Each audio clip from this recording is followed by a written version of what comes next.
Hello नमस्कार राम राम। आप सभी विद्यार्थियों का आपके अपने विद्यास्थल में स्वागत है। तो उम्मीद करते हैं तुम लोग जहाँ होगा वहाँ लाजवाब, शानदार, बेमिसाल, अद्भुत, गजब, मस्त, स्वस्थ, तंदुरुस्त होकर अपने जीवन में कुछ अच्छा करने का प्रयास कर रहा होगा। तो जो आज का वीडियो है इसमें हम लोग आगे कंटिन्यू करने वाले हैं ग्रेविटेशन चैप्टर का जो टॉपिक है। तो जो आज का टॉपिक है उसमें हम लोग देखेंगे experiment of Kevin for calculating G. जो हम लोग कल जी का वैल्यू देखे थे, मतलब कल मतलब इस वीडियो इसके पहले वाले वीडियो में हम लोग जी का वैल्यू लिखे थे कि जी का वैल्यू कितना है था 6.67 इंटू 10⁻11 माइनस 11। तो ये जो वैल्यू है वो कहाँ से है, ये वाला जो वैल्यू है अपने पास ये कहाँ से है। जैसे हम लोग देखे थे फोर्स होता है, फोर्स का फॉर्मूला क्या होता है, दो बॉडी की दो मासेस है उनके बीच में लगने वाला फोर्स क्या होता है, जी m1 m2 अपॉन में आर स्क्वायर। अब यहाँ से ये जो जी का वैल्यू आता है वो जी का वैल्यू यही आता है। तो ये कैसे आता है वो अपने को देखना है। तो ये वैल्यू कौन ले आया था, तो कैवेंडिश जो है, हेनरी कैवेंडिश, वो एक एक्सपेरिमेंट करके इस जी का वैल्यू ले आए थे। तो उनका एक्सपेरिमेंट क्या था, तो उनका एक्सपेरिमेंट ये था कि वो क्या करते हैं कि एक अपने पास सीलिंग हो गया, ये सीलिंग हो गया, इस सीलिंग से एक थ्रेड को लटकाते हैं वो, ठीक है। अब इस सीलिंग से एक थ्रेड को लटका दिया जाए, ये हो गया एक थ्रेड, ठीक है। और ये थ्रेड क्या है, एक रिजिड थ्रेड है, ठीक है, फ्लेक्सिबल नहीं है ये। अब होता क्या है कि फिर इसी थ्रेड में, मतलब इस थ्रेड में वो दो वायर बांध देते हैं और इस तरीके से बांधते हैं कि एक में लीड स्फीयर रहता है छोटा और एक में रहता है लीड स्फीयर बड़ा। तो अब जैसे मान लो ये हो गया अपने पास, कलर क्या हो गया, कलर चेंज कर लेते हैं, ये ले लेते हैं, ठीक है। तो एक मान लो ये हो गया अपने पास, एक थ्रेड ये हो गया और एक थ्रेड एक और ले लेते हैं लाइट ग्रीन कलर में, एक थ्रेड ये हो गया अपने पास। थोड़ा सा गड़बड़ हो जा रहा मामला यहाँ पे हमको लगता है हाथ से ड्रॉ करना पड़ेगा, तो हाथ से ही ड्रॉ कर देते हैं। एक थ्रेड ये हो गया, ठीक है। अब दोनों थ्रेड में एक एक बॉल बांध दिया जाए, तो एक एक बॉल बांध दिया जाए, ये हो गया एक बॉल इस थ्रेड में, इसका मास स्मॉल एम है, दोनों सेम है, ठीक है। इस थ्रेड में जो एम बांधे वो दोनों सेम है, छोटा छोटा लीड स्फीयर का बॉल है। और ये जो ग्रीन वाला थ्रेड है उसमें भी एक स्फीयर बॉल बांधा जाएगा,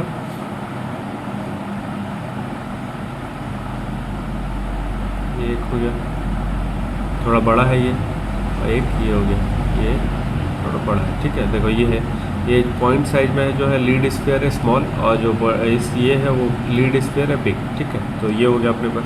अब होगा क्या कि ये अपने को पता है कि कोई भी दो बॉडी है, दो मासेस हैं, उन दोनों मासेस के बीच में फोर्स लगेगा। ये स्मॉल एम था, ये कैपिटल एम था जो यहाँ के फिगर है। तो उस हिसाब से क्या होगा कि ये जो स्मॉल एम वाला है, ये कैपिटल एम वाला, दोनों एक दूसरे पे फोर्स अप्लाई करेंगे। तो भाई कैपिटल एम और ये कैसा फोर्स होता है, फोर्स ऑफ अट्रैक्शन होता है। तो होगा क्या कि ये जो चीज़ है ये वाला, ये इस तरफ जाने की कोशिश करेगा, ये स्मॉल मास, ये वाला स्मॉल मास इस तरफ आने, क्यों, क्योंकि बड़ा वाला मास अपनी तरफ उसको खींचेगा। तो खींचने से क्या होगा, इस थ्रेड में, इस वायर में ये घूमने का कोशिश करेगा। तो जब ये घूमने का कोशिश करेगा तो इसमें घूमने का कोशिश करेगा तो ये जो थ्रेड है वो उसको रोकेगा, तो वो नहीं चाहेगा कि घूमे। तो उसको रोकने के लिए उसके अगेंस्ट में एक फोर्स लगाएगा। तो जब वो घूमने का कोशिश कर रहा है तो उसको रोकने के लिए उसके अगेंस्ट में एक फोर्स लगा रहा है, तो उसको हम लोग बोलते हैं रीस्टोरिंग टॉर्क। टॉर्क लग रहा होगा घूमने के लिए, लेकिन उसको रोकने के लिए जो थ्रेड है वो फोर्स लगा रहा है, जिसको हम लोग बोलेंगे रीस्टोरिंग टॉर्क। अब क्या क्या फोर्स, कैसे कैसे फोर्स है वो देख लीजिए। तो सबसे पहले इन दोनों के बीच में फोर्स ऑफ अट्रैक्शन लगना है, जो हम लोग क्या बोल देंगे। तो यहाँ ये अलग कहानी अलग था, ठीक है। अब ये इसका कहानी बता दें, तो इन दोनों मासेस के बीच में जो फोर्स लगेगा वो सेम लगेगा, और वो क्या हो जाएगा, G small m capital M upon में आर स्क्वायर। मान लो इन दोनों के बीच का सेपरेशन आर है, तो क्या बोल दे, आर स्क्वायर, ठीक है। और ये दोनों आपस में कितना एंगल पे रखा गया था, ये दोनों आपस में थीटा एंगल पे रखा गया, देख लो ये थीटा एंगल पे रखा गया था, और वायर का लेंथ कितना था, एल था, ठीक है। अब ये दोनों या फिर ये दोनों एक दूसरे पे जो फोर्स अप्लाई कर रहे हैं वो फोर्स का मैग्नीट्यूड हम लोग ऐसे लिख सकते हैं। अब क्या क्या कह रहा है, R is the separation between the centre of big and small ball. तो आर क्या है, separation between the centre of big and small ball, वही बात हो गया यहाँ पे। आगे अब हम लोग बात कर लें, ड्यू टू दिस। अब क्या होगा कि जब ये फोर्स, मतलब ये घूमने वाला फोर्स, क्योंकि वो आगे बढ़ा रहा है, एक तरह से हो क्या रहा है कि एक ये था एक ये था, तो ये इसको ऐसे आगे जब घुमा रहा है, ये इसको इधर लेके जा रहा है, तो ये जो थ्रेड है इसमें घूमने के लिए वो घूम सकता नहीं है, ठीक है, घूमने देगा नहीं। तो जब घूम सकता नहीं है, ये इसको इधर घुमाना चाह रहा है, तो बदले में ये इसको रोकने के लिए इस तरफ घूमेगा, रोकने के लिए उधर ही फोर्स लगेगा। तो इसको हम लोग बोलेंगे रीस्टोरिंग टॉर्क। अब क्या क्या फोर्स, कैसे कैसे फोर्स होगा वो देखो। ये जो फोर्स लग रहा है घूमने वाला, इसकी वजह से कपल जनरेट होगा और वो वायर को ट्विस्ट करेगा, वायर ट्विस्ट होगा, जिसकी वजह से क्या लगेगा, रिस्टोरिंग टॉर्क लगेगा in order to maintain the equilibrium. So at equilibrium मतलब इक्विलिब्रियम कंडीशन में क्या होगा, उसको रोक रहा है रिस्टोरिंग टॉर्क, ये उसको आगे घुमा रहा है। तो आगे घुमाने वाला फोर्स क्या है, तो आगे घुमाने वाला फोर्स है फोर्स, मतलब हम अगर मतलब इसके लिए लेते हैं तो हम लोग क्या लेते हैं, सिस्टम ऑफ पार्टिकल में बताए हैं कि जब कभी भी एक अपने पास ऐसा फोर्स आता है जो किसी को घुमाने का काम कर रहा है, तो हम लोग टॉर्क के लिए क्या लिखते हैं, फोर्स इंटू, जिसको कपल हम बोल देते हैं, तो फोर्स इंटू, तो perpendicular force into length of the arm. तो लेंथ ऑफ द आर्म क्या है, एल है, तो एफ इंटू एल हो गया कपल। और इसको रोकने का काम कौन कर रहा है, ये टॉर्क काम कर रहा है। तो टॉर्क का फॉर्मूला क्या था, टाउ इंटू थीटा, ये जो एंगल था, ठीक है। तो रिस्टोरिंग टॉर्क क्या होगा, टाउ इंटू थीटा। और यहाँ पे जो एफ है, एफ को हम लोग क्या बोलेंगे, तो एफ को बोलेंगे G small m capital M upon में R square into L into tau theta. अब यहाँ से ये क्या है, जो जी है, जी का वैल्यू हम लोग कैलकुलेट कर सकते हैं। कैसे कैलकुलेट कर सकते हैं, अपने को एम भी मालूम है, एम भी मालूम है, आर भी मालूम है, एल भी मालूम है, टॉर्सनल कांस्टेंट भी मालूम है, थीटा भी मालूम है, ठीक है। तो ये सारा वैल्यू जब मालूम है और सारे वैल्यू को यहाँ पे रख के सॉल्व किया जाएगा, तो जो जी का वैल्यू आएगा वो कितना हो जाएगा, 6.67 इंटू 10⁻11, ठीक है। तो ये जी का वैल्यू आ जाएगा। और इतना मेहनत किए थे हेनरी कैवेंडिश जी का वैल्यू फाइंड करने के लिए, और यही होता है अपने पास जी का वैल्यू, ठीक। आगे देखें क्या है अपने पास अगला टॉपिक। तो अब अपने पास acceleration due to gravity of the earth या फिर ग्रेविटेशनल फील्ड, मतलब स्मॉल जी के बारे में बात होगा। अभी तक हम लोग कैपिटल जी के बारे में बात की, अब बात होगा स्मॉल जी के बारे में। तो क्या है, acceleration due to gravity of earth और ग्रेविटेशनल फील्ड। तो कोई भी small mass m is placed at a point and it experiences an imaginary field due to which the small mass move toward the mass capital M. Here m is test mass and capital M is source mass. The force experienced by unit m is gravitational field, strength and it is. तो अब क्या कह रहा है कि जैसे कोई यहाँ फिगर बनाया करें, हाँ जैसे देखो लिखा है कि कोई दो मासेज है, एक है छोटा मास जिसको हम लोग बोल रहे हैं, एक है छोटा मास जिसको हम लोग स्मॉल एम बोले हैं, एक है बड़ा मास जिसको हम लोग कैपिटल एम बोले हैं, ठीक है। दो मासेज है, दोनों के बीच में एक फोर्स लगेगा, ठीक है। और फोर्स ऑफ क्या होता है, फोर्स ऑफ अट्रैक्शन होता है। अब दोनों के बीच का जो सेपरेशन है उसको हम लोग क्या बोलते हैं, आर है। दोनों के बीच का सेपरेशन है अपने पास आर, ठीक। तो अब यहाँ पे एक फोर्स लगेगा दोनों के बीच में, और वो होगा फोर्स ऑफ अट्रैक्शन। और वो कैसे लगेगा, तो भाई कैपिटल स्मॉल एम जो है वो कैपिटल एम की तरफ अट्रैक्ट होगा, क्योंकि फोर्स ऑफ अट्रैक्शन है, दोनों मास एक दूसरे को अपनी तरफ खींच रहा होगा। लेकिन यहाँ पे बड़ा मास को खींच नहीं पाएगा, तो खिंचाएगा कौन, छोटा मास। अब छोटा मास जब खिंचाएगा तो उस पर लगने वाला जो फोर्स हो जाएगा वो फोर्स हो जाएगा क्या, मतलब इन दोनों के बीच में जो लगने वाला फोर्स हो जाएगा वो फोर्स क्या हो जाएगा, एफ जी एम अपॉन में आर स्क्वायर, इन दोनों के बीच में लगने वाला फोर्स, ठीक है। लेकिन अगर हम लोग बात करने जाएंगे, जैसे इसके अकॉर्डिंग हम लोग बात कर लेंगे, देखो the force experience by unit mass is gravitational field strength and it is. तो जो यूनिट मास फोर्स एक्सपीरियंस करेगा, मतलब फोर्स पर यूनिट मास, उसको हम लोग बोलते हैं ग्रेविटेशनल फील्ड। ई से डिनोट यहाँ किया जा रहा है कि वो जो फोर्स है उन दोनों के बीच में लगने वाला फोर्स, और ये जो फोर्स एक्सपीरियंस किया जा रहा है छोटे मास के द्वारा, मतलब force experience by unit mass, उसको हम लोग बोलते हैं ग्रेविटेशनल फील्ड। और उसका फॉर्मूला क्या हो जाएगा, ई से डिनोट करें एफ अपॉन एम। अब उन दोनों के बीच में लगने वाला फोर्स क्या है, तो उन दोनों के बीच में लगने वाला जो फोर्स है वो ये, ठीक है। अब हमको निकालना, अगर ग्रेविटेशनल फील्ड निकालना है तो ग्रेविटेशनल फील्ड कैसे निकलेगा, तो एफ अपॉन एम करके। एफ का वैल्यू क्या है, तो एफ का वैल्यू ये है G M upon R square. Value put करेंगे तो एम से एम कैंसिल हो जाएगा यहाँ पे, तो बचेगा क्या, जी एम अपॉन में आर स्क्वायर। मतलब अगर दो मासेस रखा हुआ है और उन दोनों के बीच में हमको ग्रेविटेशनल फील्ड बताना है, तो कितना हो जाएगा, जी एम अपॉन में आर स्क्वायर। तो यहाँ क्या स्मॉल मास का कोई रोल है, तो स्मॉल मास का कोई रोल ही नहीं है, यहाँ जो रोल है कैपिटल मास का रोल है, ठीक है। तो स्मॉल मास हम कुछ भी ले लें, उससे कोई मतलब नहीं, अपने को केवल कैपिटल मास से लेना देना है। अब देखो, अब दो मास लिया जाए, क्या अपने पास ये m1 है, ये m2 है, और एक छोटा सा मास है। तो अब ये पता होना चाहिए अट्रैक्ट कौन होगा, तो जो छोटा मास है वो स्मॉल m है, वही अट्रैक्ट होगा किस तरफ होगा, तो दोनों बड़े मासेस की तरफ अट्रैक्ट होगा, दोनों बड़े मासेस की तरफ m1 m2। और देख लो अट्रैक्ट हो रहा है दोनों बड़े मासेस की तरफ। अब एक तरफ होगा ग्रेविटेशनल फील्ड E1, एक तरफ होगा ग्रेविटेशनल फील्ड E2। अगर हमको E1 बताना है तो वो क्या हो जाएगा, तो जी M1 अपॉन में आर स्क्वायर। अगर हमको E2 बताना तो वो क्या हो जाएगा, जी M2 अपॉन में आर स्क्वायर। ठीक है, यहाँ से कॉपी पेस्ट कर दिया। अब यहाँ पे नेट अगर हमको E बताना, नेट E क्या है, तो नेट E क्या आ जाएगा, तो एट पी जो नेट E आ जाएगा दोनों का सम हो जाएगा, और दोनों का सम मतलब E1 प्लस E2 हो जाएगा। समझ आए बात, कोई दिक्कत नहीं है, क्योंकि भाई दोनों को हम लोग ऐड कर देंगे। अब क्या अपने पास, for symmetrical mass distribution the gravitational field at its centre is zero. अगर सिमेट्रिकल मास डिस्ट्रीब्यूशन है, मतलब दोनों मास अगर इक्वल हो जाता है, दोनों मास अगर इक्वल हो जाता है तो उस समय जो ग्रेविटेशनल फील्ड है उसके सेंटर पे कितना हो जाएगा, ज़ीरो हो जाएगा। ठीक है, सिमेट्रिकल मास डिस्ट्रीब्यूशन के लिए जो सेंटर पे ग्रेविटेशनल फील्ड है वो कितना हो जाएगा, ज़ीरो। कोई दिक्कत, सब बढ़िया चल रहा है। आगे बात कर लें हम लोग, तो आगे क्या हो जाएगा, ग्रेविटेशनल फील्ड या फिर हॉलो स्फीयर। तो ग्रेविटेशनल फील्ड किसके लिए बात करना अपने को, हॉलो स्फीयर के लिए। मतलब अभी तक तो मास था, अब है हॉलो, खाली है अंदर से। तो देखो खाली है अंदर से, तो एक पॉइंट ले लिए हम लोग आर दूरी पे। कौन से आर दूरी पे, स्मॉल आर दूरी पे। और जो हॉलो स्फीयर ले रहे हैं उसका रेडियस कितना है, तो उसका रेडियस है कैपिटल आर। ठीक है, ये हो गया उसका रेडियस। इस पी पॉइंट पे जो अपने पास ग्रेविटेशनल फील्ड लगेगा, जिसको हम लोग ई से डिनोट करें, वो क्या लिखेंगे, तो जी एम अपन में आर स्क्वायर। ठीक, उसके बाद अगर हम लोग सरफेस पे आ जाएंगे, मतलब यहाँ पे आ जाएंगे, तब जो ग्रेविटेशनल फील्ड लगेगा वो क्या लगेगा, जी एम अपॉन में ये वाला आर स्क्वायर। ठीक है, क्योंकि दूरी लेना तो ये वाला आर स्क्वायर। अब इनसाइड अगर यहाँ पे बात कर लेंगे तो यहाँ पे तो डिस्टेंस ट्रैवल ही नहीं करे, तो जब डिस्टेंस ट्रैवल ही नहीं कर रहे तो यहाँ पे सेंटर पे ग्रेविटेशनल फील्ड कितना हो जाएगा, ज़ीरो। ठीक है, वही बात क्या हुआ, आउटसाइड, सरफेस और इनसाइड तीनों अपने पास ग्रेविटेशनल फील्ड आ गई। किसके लिए, हॉलो स्फीयर के लिए। अब इसी चीज़ को ग्राफ से अगर बनाएगा तो ग्राफ में देखो क्या हो जा रहा है। तो अगर हम लोग बात कर लेंगे इनसाइड ग्रेविटेशनल फील्ड कितना है, ज़ीरो। और कब तक है ग्रेविटेशनल फील्ड ज़ीरो, जैसे मान लो क्या है, ये सेंटर है, ठीक है, और ये अपने पास सरफेस है। तो यहाँ से यहाँ तक ये जो है कैपिटल आर है, और इसी को जब हम आगे एक्सटेंड करेंगे तो ये हो जाएगा स्मॉल आर। यहाँ से पूरा ये स्मॉल आर हो जाएगा। ठीक है, अगर हमको इसके लिए ग्राफ बनाना है, तो अगर हम लोग इनसाइड अगर बात करेंगे R is equals to R पे, तो ग्रेविटेशनल फील्ड का कुछ वैल्यू होगा। और होता क्या है कि जैसे देखो ई इज इक्वल्स टू क्या आता है अपने पास, जी एम अपॉन में आर स्क्वायर।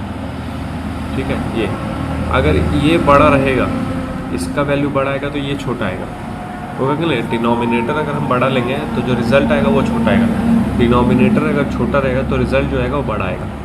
ठीक है, तो डिनोमिनेटर अगर छोटा रहा तो यहाँ अगर हम यहाँ पे खड़े हैं तो डिनोमिनेटर इसके कंपैरिजन में छोटा है कि बड़ा है,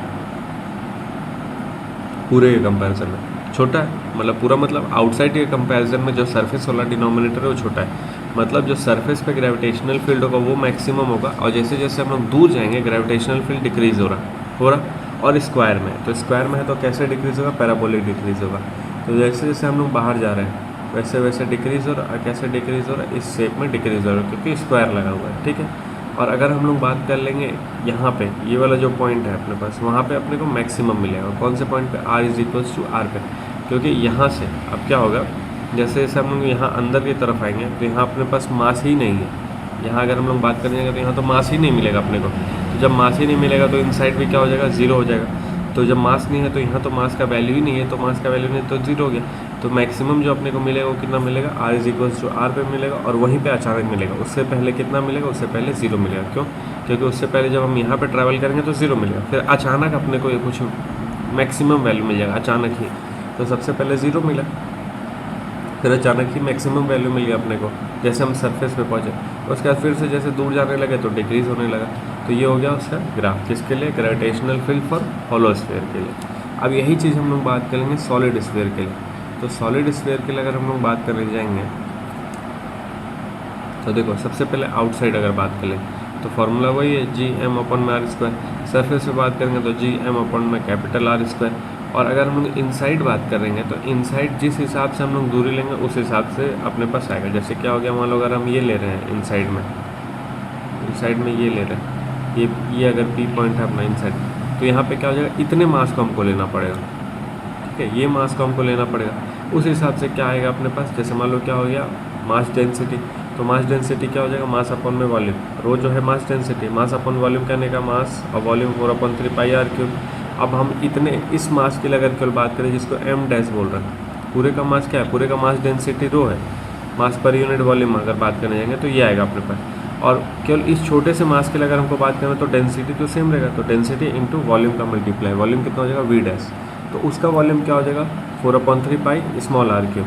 तो रो का वैल्यू क्या हुआ, तो रो का वैल्यू पुट करेंगे, वी का वैल्यू पुट करेंगे, सारा वैल्यू जब पुट करेंगे अपने पास तो जो एम डैश का वैल्यू आएगा वो एम डैश का वैल्यू आ जाएगा, क्या क्या वैल्यू पुट किया यार, चलो यहीं पे हम फाइंड कर लेते हैं। तो क्या रो का वैल्यू ये आया, एम डैश अपने को निकालना अगर जो भी मास निकालना तो रो इंटू वी डैश हो जाएगा। तो रो कितना है अपने पास, तो रो है M 4/3 pi capital R cube, और वी डैश क्या हो जाएगा 4/3 small R cube, 4/3 R pi, ये कैंसिल हो गया, ये पूरा कैंसिल हो गया। तो यहाँ बचेगा क्या, यहाँ बचेगा एम आर क्यूब अपॉन में कैपिटल आर क्यूब। तो जो एम डैश आएगा वो क्या आएगा, ये आएगा, एम डैश जो आएगा अपने पास कितना आ जाएगा, M R cube upon capital R cube, ठीक है। या फिर उस मास को हम लोग केवल एम डैश सिंपल बोल सकते हैं। तो जो इनसाइड का ग्रेविटेशनल फील्ड हो जाएगा, अगर हम यहाँ लिखने जाए तो क्या लिख देंगे, E is equals to G M dash upon में आर स्क्वायर, ठीक है, ये हो जाएगा। अब देखो यहाँ पे इस पूरे को जब हम एम डैश का वैल्यू पुट करेंगे यहाँ पे तो ये क्या मिलेगा, E is equals to G M dash का मतलब एम आर क्यूब अपॉन में आर क्यूब और यहाँ पे आर स्क्वायर, ठीक है, ये मिलेगा आर क्यूब, ये आर स्क्वायर। अब इन दोनों को अगर कैंसिल करने जाएंगे तो यहाँ बचेगा केवल आर, तो मतलब फिर मिला अपने पास क्या बन रहा है, जी एम अपॉन में आर और आर क्यूब। अब देख लो ये जो आर है, जो दूरी वाला डिस्टेंस है जिसके वजह से अपने पास ये तो रेडियस हो गया उसका, ये तो रेडियस हो गया।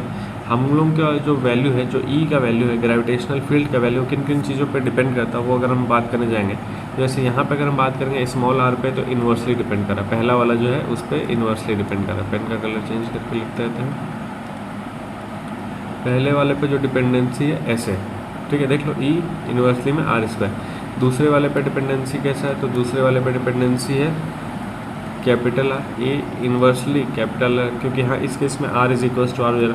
थर्ड केस में अगर हम लोग बात करने जाएंगे तो ई जो है डायरेक्टली डिपेंड कर रहा है आर पे, देख लो डायरेक्टली प्रोपोर्शनल टू आर है, जो स्मॉल आर हम लोग ले रहे हैं जिसको डिस्टेंस बोल के सॉल्व कर रहे हैं उस पर डायरेक्टली डिपेंड कर रहा है। अगर हम लोग यहाँ पे अगर बात करने जाएंगे आउटसाइड तो ये रिलेशन है, सरफेस ये रिलेशन है और इनसाइड ये रिलेशन आ गया।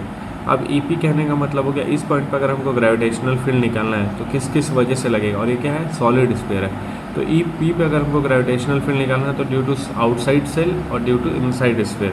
तो आउटसाइड सेल मतलब इस वजह से जो ग्रेविटेशनल फील्ड, और इनसाइड मतलब इस वजह से जो ग्रेविटेशनल फील्ड। तो आउटसाइड की वजह से जो ग्रेविटेशनल फील्ड आएगा वो तो जीरो आ जाएगा, उसका कोई लेना देना नहीं है।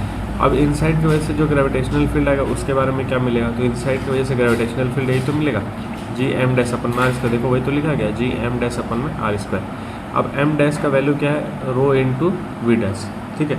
तो रो इंटू वी डैश में क्या लिखा, देखो रो की जगह पे रो है, वी डैश की जगह 4/3 पाई स्मॉल आर क्यूब है अपॉन में आर स्क्वायर। जब सॉल्व किया तो क्या मिल गया, जी रो 4 पाई अपॉन में 3 और आर। तो कुल मिला के मतलब यहाँ पे जो ग्रेविटेशनल फील्ड मिल रहा है देख लो, जो हम लोग ले आए थे ई इज इक्वल्स टू क्या मिला था, जी एम आर अपन में आर क्यूब, देख लो वही तो है, क्या फ़र्क है दोनों में, कोई फ़र्क नहीं है। तो अगर E is equals to G M R upon में आर क्यूब है, ये है एक तरीका लिखने का, और उस पी पॉइंट पे एक और तरीका जो मतलब यहाँ से सॉल्व करके आ रहा है, ये जो ई निकाला जा रहा है वहाँ से अगर देखा जाएगा तो क्या आएगा, जी रो 4 पाई आर अपन में 3। एक तरीका ये है अपने पास, मतलब एक ग्रेविटेशनल फील्ड को लिखने का तरीका ये है। अब दोनों इक्वेशन में हम देखने जाएंगे, दोनों इक्वेशन में एक सिमिलैरिटी मिल रहा है अपने को, वो सिमिलैरिटी ये है कि ई जो है प्रोपोर्शनल है किसके, आर के, ठीक है।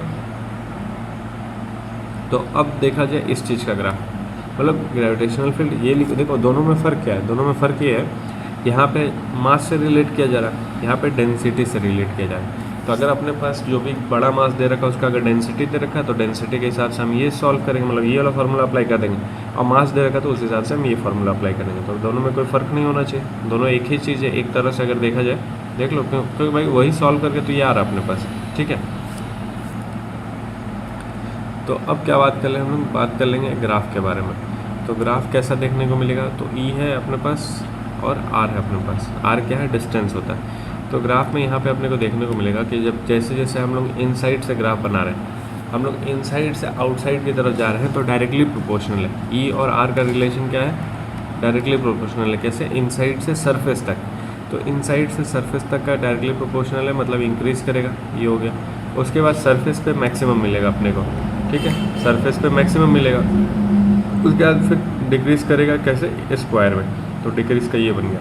तो फिर से यहाँ पे जो मैक्सिमम मिलेगा अपने को ग्रेविटेशनल फील्ड, वो कहाँ मिल रहा? तो मैक्सिमम ग्रेविटेशनल फील्ड मिल रहा है अपने को R = R पे, मतलब सरफेस पे ही मैक्सिमम ग्रेविटेशनल फील्ड था। अब देखो हॉलो स्फीयर में हम लोग क्या देखे थे? हॉलो स्फीयर में जो आया था वो इनसाइड क्या था? 0 था, ठीक। फिर अचानक बढ़ गया था, सरफेस पे अचानक बढ़ा था और वो मैक्सिमम था। उसके बाद फिर से वो स्क्वायर में ऐसे डिक्रीज़ करने लगा था। वही चीज़ यहाँ पे भी है। यहाँ पे लेकिन इनसाइड अगर बात कर लेंगे तो इनसाइड कुछ ना कुछ मास है, तो इनसाइड में डायरेक्टली प्रोपोर्शनल है, तो इनसाइड में भी इंक्रीज़ कर रहा है। अगर हम सॉलिड स्फीयर के अंदर है और जैसे मान लो ये है अपने पास सॉलिड स्फीयर, ये उसका सेंटर था, और इससे हम थोड़ा थोड़ा दूर जा रहे हैं, तो इस केस में ग्रेविटेशनल फील्ड इंक्रीज़ कर रहा है।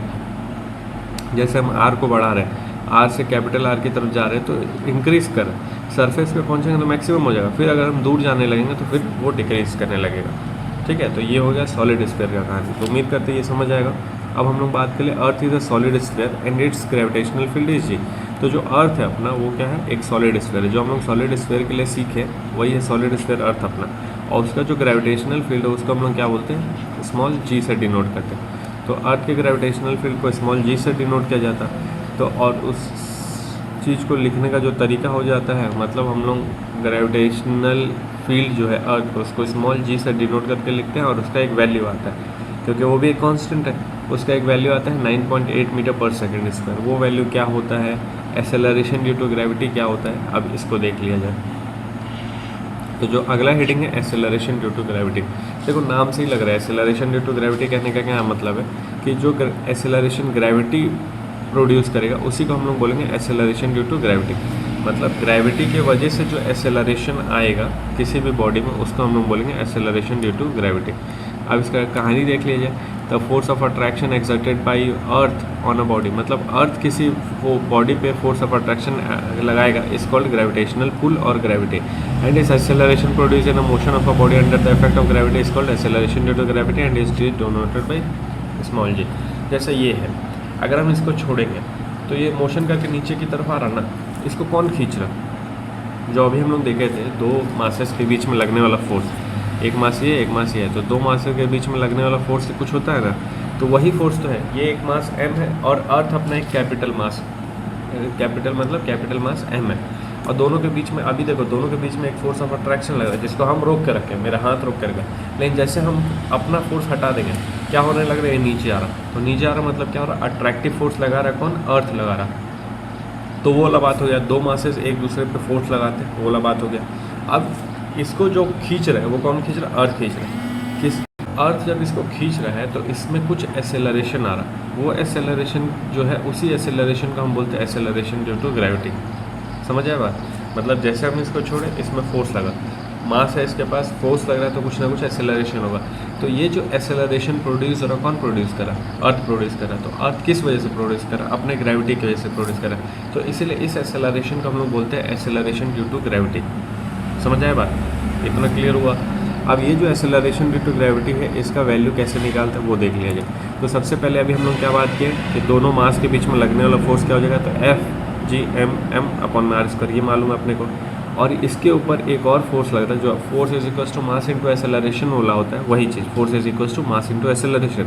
लेकिन यहाँ पे हम एक्सेलरेशन नहीं लिखे, यहाँ पे स्मॉल g लिखे हैं, क्योंकि इसी को हम बोलते हैं acceleration due to gravity. Gravity की वजह से एक्सेलरेशन है, इसलिए इसको g लिखा गया। अब दोनों फोर्स आपस में इक्वेट करेंगे, तो इक्वेट करने से क्या मिलेगा? तो mg is equal to g(m)/r²। तो m से m कैंसिल, तो जो g का वैल्यू आ जाएगा क्या आ जाएगा? g capital M/r²। ये मिला अपने को g का वैल्यू, स्मॉल g का वैल्यू। कैपिटल G का वैल्यू मालूम है अपने को, m का वैल्यू मालूम है अपने को, r का वैल्यू मालूम है अपने को। सारा वैल्यू जब यहाँ पे रखा जाएगा, r क्या है? रेडियस ऑफ अर्थ है, 6.4 इंटू 10.6 मीटर। g क्या है? 6.6 इंटू 10⁻11। और मास क्या है? Density into volume. डेंसिटी होता है अर्थ का 5.5 ग्राम पर सेंटीमीटर क्यूब, वॉल्यूम होता है 4/3 πr क्यूब। कुल मिला के जब पूरा सॉल्व किया गया है तो जो अपने पास जी का वैल्यू आया, सॉल्व करके हम नहीं बता रहे, बस जी का वैल्यू डायरेक्ट बता रहे, इस सारे वैल्यू को उस मशीन में रखेंगे तो जो जी का वैल्यू आएगा अपने पास वो कितना आ जाएगा 9.8 मीटर पर सेकेंड स्क्वायर। तो हम लोग अब ये भी देख लिए कि जो कैपिटल जी का वैल्यू आता है कैसे आता है, स्मॉल जी का वैल्यू कैसे आता है और कितना आता है, ये भी हम लोग देख लिया। अभी तक तो केवल रटते थे कितना होता है, कैसे होता है आज देख लिए हम लोग, ठीक है, कि वो सब वैल्यू आता कैसे है। तो उम्मीद करते हैं जो भी था आज सब समझ आएगा, और जितना यहाँ पे चीज़ें हैं सबको याद करना पड़ेगा सबको, मतलब रेडियस ऑफ अर्थ याद होना चाहिए, कैपिटल जी का वैल्यू याद होना चाहिए, मास ऑफ अर्थ भी याद होना चाहिए, और स्मॉल जी का वैल्यू भी याद होना चाहिए। वैसे देखो ये सब प्रूफ करने को नहीं आता, ये बस ये पूछेगा कैसे किया गया, तो कैसे किया गया तो एक्सप्रेशन से सॉल्व करना पड़ेगा, ठीक है। लेकिन जैसे होता ना कि प्रूफ करो कितना, तो ये सब बहुत कम आता है प्रूफ करने को, बस ये सब वैल्यू लेकिन याद होना चाहिए। अगर ये आ गया तो आना चाहिए भाई प्रूफ करना, ताकि उसमें फंसे नहीं हम। अब इसके बेस पे देख लो NCERT एक्सरसाइज 1-2 का क्वेश्चन हो जाएगा, ठीक है। बाकी अब इसके आगे जो भी टॉपिक है उसका हम लोग कल डिस्कस करेंगे, कल मतलब नेक्स्ट वीडियो में डिस्कस करेंगे। तब तक ख्याल रखो, पढ़ाई लिखाई करते रहो और कुछ ना कुछ अच्छे अपने जीवन में प्रयास करते रहो, अच्छा होगा। मिलते फिर हम लोग नेक्स्ट में, तब तक के लिए राम राम।